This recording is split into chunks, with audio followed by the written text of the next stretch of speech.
Alright, this is interesting. Steam is being sued for 900 million because of unfair prices. How is that a real sentence? The lawsuit claims Valve abused its Steam monopoly to impose unfair prices. Alright, at the first glance, someone who filed the lawsuit must be someone who always misses the sales on Steam. But let's dig deeper, I want to understand the whole issue. The game giant is being accused of abusing its market dominance by imposing restrictive terms on game publishers and locking players into using Steam, the world's largest distribution platform for PC gaming. Alright, I guess it's again about Valve being better than everyone. So there are three key allegations. The first one is the lawsuit filed at the Competition Appeal Tribunal in London alleges Valve forces game publishers to sign up to conditions which prevents them from selling their titles earlier or for less on rival platforms. So they basically want heads-on selling games? Like they're mad that they don't have an advantage of selling a game earlier or cheaper than Steam? Okay, but this sounds ridiculous. The second claim is that as Valve requires users to buy all additional content through Steam,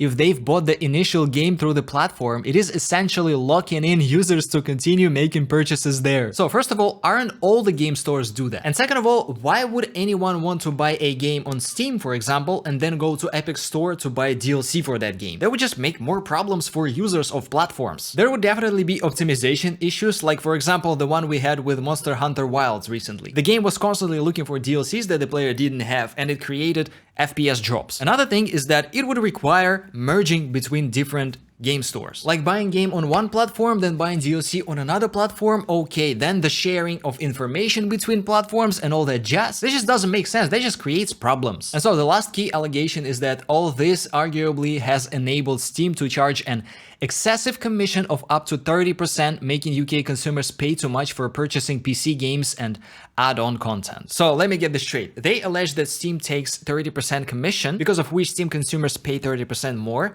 but they themselves don't want to do that. Come on, brother. All of these sound dumb. I also like how they say, on behalf of up to 14 million Steam users across the UK. And none of these alleges, except maybe 30% cut, is about Steam consumers at all. It again seems like they're mad that Valve is winning. Valve obviously objects to the claims and filed to have the case thrown out. But I guess the attempt failed because we see it in the news. I don't know, man. The whole thing seems ridiculous. What do you guys think?